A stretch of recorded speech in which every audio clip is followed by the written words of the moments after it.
In today's lesson, we are going to learn about electrolysis. There was a news item of a woman who had been cooking food and keeping an aluminum pan on an electric leaky hot plate, and she was struck with an electric shock when she was pouring coconut milk into the curry. She had got the shock even though she was not touching the pan. How would this have happened? So apparently, a woman was keeping an aluminum pan on a electric leaky hot plate, and she was struck by an electric shock even when she was pouring coconut milk into the curry. However, she had not touched the pan. So how did she get the electric shock? The leaking electric current must have passed through coconut milk and entered the woman's body. Your elders must have told you that connecting electric plugs with wet hands is dangerous. The reason for electric leaks stated above should be the conduction of electricity through a liquid medium. Your elders must have told you that you should not touch electric plugs with wet hands and that it's dangerous. So the reason for the above stated examples of electric leaks is the conduction of electricity through a liquid medium. Let us do activity 10.1 to find out whether electricity is conducted through any substance in liquid state. Let's do activity 10.1. You will need a beaker, two carbon rods, an ammeter, two dry cells, 1.5 voltage, connecting wire, kerosene, salt solution, acidified water, copper sulfate solution, distilled water. So for this activity, you will need a beaker, two carbon rods, an ammeter, two dry cells, a 1.5 voltage dry cell battery, connecting wires, and the types of solutions to be checked is kerosene, salt solution, acidified water, copper sulfate solution, distilled water. Connect the ammeter and two dry cells to the two carbon rods as shown in the figure 10.1. Dip the two carbon rods partially in the liquid solution. Pour the liquid solution given above into the beaker. Observe whether there is a deflection in the ammeter. Tabulate your observation. So you connect the ammeter and the two dry cells to the two carbon rods and pour in the different liquids, and after that dip the carbon rods partially in the liquid solution. Observe whether there is a deflection in the ammeter. Tabulate your observation. An ammeter, the reason the job of the ammeter is to see if the current is to measure the current passing through it. If there is a deflection in the ammeter, it means that current is passing through the wire. It is seen here that the ammeter deflects only when some liquids or solutions are used. Liquids and solutions causing a deflection in the ammeter: salt solution, copper sulfate solution, acidified water. Liquid solutions not causing a deflection in the ammeter: kerosene, distilled water. So out of the above solutions that we have used, the only solutions that cause a deflection in the ammeter are salt solution, copper sulfate solution, and acidified water. So that means current passes through these solutions. The liquids and solutions that didn't cause a deflection in the ammeter: kerosene and distilled water. Indicator of the ammeter deflects when a current passes through it. Therefore, a current has passed through the solutions, resulting a deflection in the ammeter. The solutions of salt, copper sulfate, and acidified water all contain mobile ions. These solutions conduct electricity through these mobile ions. Liquids or solutions which conduct electricity are called electrolytes. So the solutions that conduct electricity, that is salt solution, copper sulfate solution, acidified water, all contain mobile ions. Mobile ions mean ions that are able to move through the solution. These ions that are able to move through the solution conduct electricity in the solution. They are able to carry electricity throughout the solution. Therefore, the liquids or solutions which conduct electricity are called electrolytes. So in the above example, what are the electrolytes? The electrolytes are salt solution, copper sulfate solution, acidified water. They are called electrolytes because they are able to conduct electricity due to their mobile ions. Since kerosene and distilled water do not conduct electricity, they do not bring about a deflection in the ammeter. Such liquids or solutions do not conduct electricity as they do not contain mobile ions. Liquids or solutions which do not conduct electricity are referred to as non-electrolytes. Now, since we have done, since we know from the above activity that kerosene and distilled water do not conduct electricity, they they do not, because they do not bring about a deflection in the ammeter. Such liquids don't conduct electricity because they do not contain mobile ions.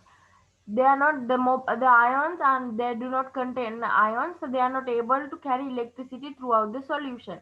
The liquids or solutions which do not conduct electricity are referred to as non-electrolytes. So the non-electrolytes in the above give stated exam activities: kerosene and distilled water. Compounds such as sodium chloride, copper sulfate are known as ionic compounds.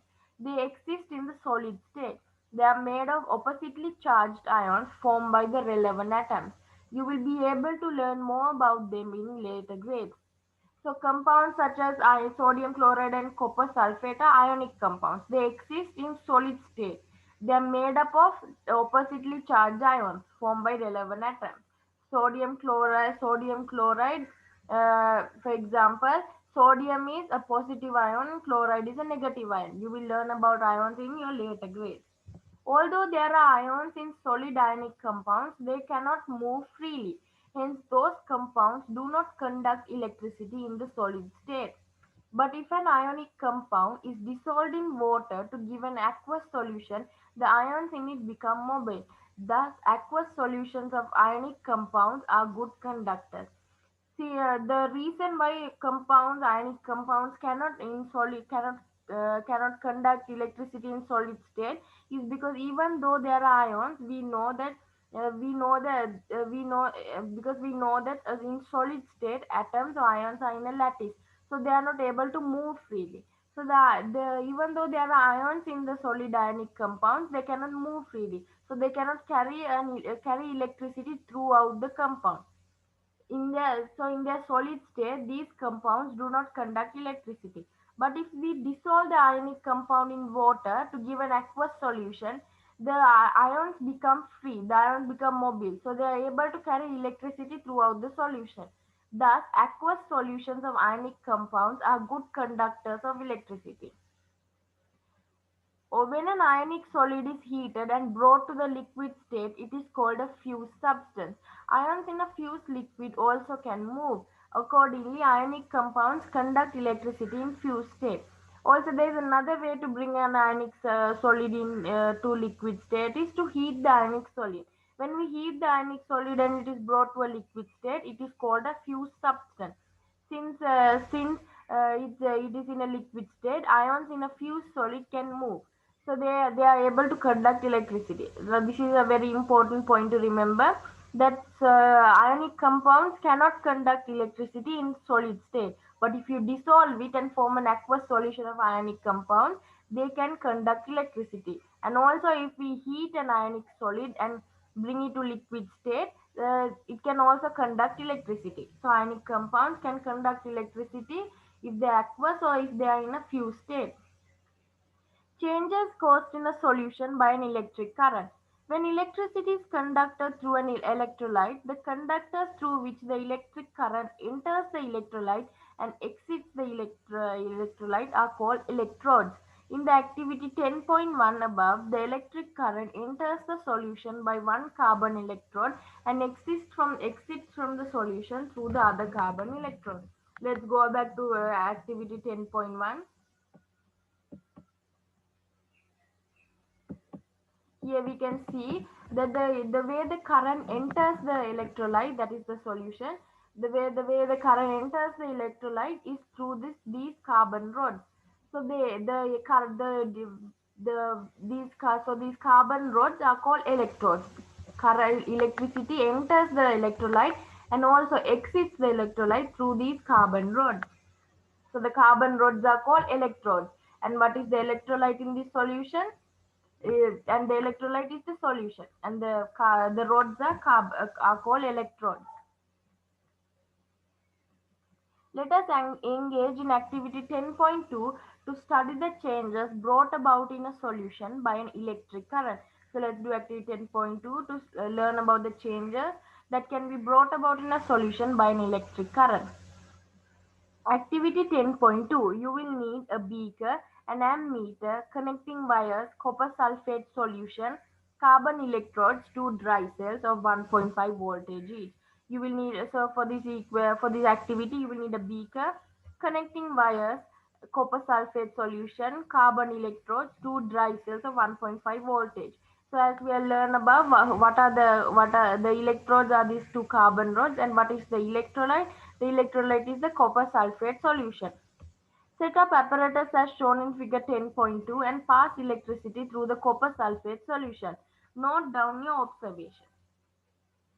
The electrode connected to the positive terminal of the external supply of electricity is called the positive electrode. The electrode connected to the negative terminal of the external supply of electricity is called the negative electrode. Here the external supply of electricity are these two dry cells. So the electrode that is connected to the positive terminal of the dry cell is called the positive electrode, and the electrode that is connected to the negative terminal of the cell is the negative electrode. In the above activity, it can be observed the deposition of a reddish brown substance at the negative electrode and the liberation of gas bubbles at the positive electrode. A gradual decrease in the blue color can be observed in the solution. Hence, it is clear that the compounds contained in the beaker undergo a chemical change. Now, the solution that we have used, copper sulfate, is naturally blue in color. But after we pass electricity through the solution, we can after some minutes we can observe that there is a reddish brown substance in the negative electrode, and we can see gas bubbles being released at the positive electrode, and also the blue color of the copper sulfate solution is decreasing. So it is clear that there is a chemical change, that a chemical change has happened in the compounds in the beaker. Let's see what has happened. This chemical change is caused by the electric current passed through the solution. Hence, here copper is deposited on the negative electrode and oxygen gas is liberated at the positive electrode. Copper sulfate undergoing the chemical change has turned into copper, a simpler substance. So as you know that copper is a reddish brown substance, and after an electric current has passed through this solution of copper sulfate, we can see some changes. These changes have happened only after an electric current has passed through the solution. The changes are that the natural blue color of copper sulfate is decreasing, and also there is a reddish substance on the negative electrode. This reddish substance is copper, and there is a gas releasing at the positive electrode. This gas is oxygen gas. So copper sulfate has undergone a chemical change and turned into copper, a simpler substance. The chemical change affected by passing an electric current through an electrolyte is known as electrolysis. During this process, the electrolyte is converted into more simpler substance. So we have to remember the definition of electrolysis. Electrolysis is the chemical change that has happened by passing an electric current through an electrolyte. During this process, the electrolyte is converted into more simpler components. In the above example, the electrolyte is copper sulfate. It has been converted during electrolysis. The copper sulfate has been converted into a simpler substance, that is copper. A substance that doesn't react chemically with the electrolyte is referred to as inert. Inert electrodes such as carbon and platinum are used as examples. So a substance that doesn't we need for to conduct to bring the electricity into the electrolyte, we need a substance that doesn't react with the electrolyte. So substances that do not react chemically with the electrolyte are referred to as inert. Examples of such inert substances are carbon and platinum. Therefore, we use carbon or platinum, mostly carbon, as electrodes because they do not react with the solution. Electrolysis of acidulated water. By activity 10.2, we learn that in an electrolysis, an electrolyte is converted into more simpler substances. To explain more about this, let us find out the products of the electrolysis of acidulated water. For this, let us go ahead with activity 10.3. Activity 10.3. You will need distilled water with a few drops of dilute sulfuric acid, a 9 voltage battery, two carbon rods, a plastic container, connecting wires, two test tubes. For this activity, you will need distilled water, and as because we are finding the products of acidulated water, as the acid we are using dilute sulfuric acid. So you will need distilled water with a few drops of dilute sulfuric acid, a 9 voltage battery, two carbon rods, a plastic container, connecting wires, and two test tubes. Make two holes on the bottom of a plastic container. Pass two carbon rods through these holes and seal the holes with substance such as wax. Add acidulated water into the container and arrange the apparatus as shown in figure 10.3. Observe well and record observations. So first make a hole in the plastic container and pass the two carbon rods through it.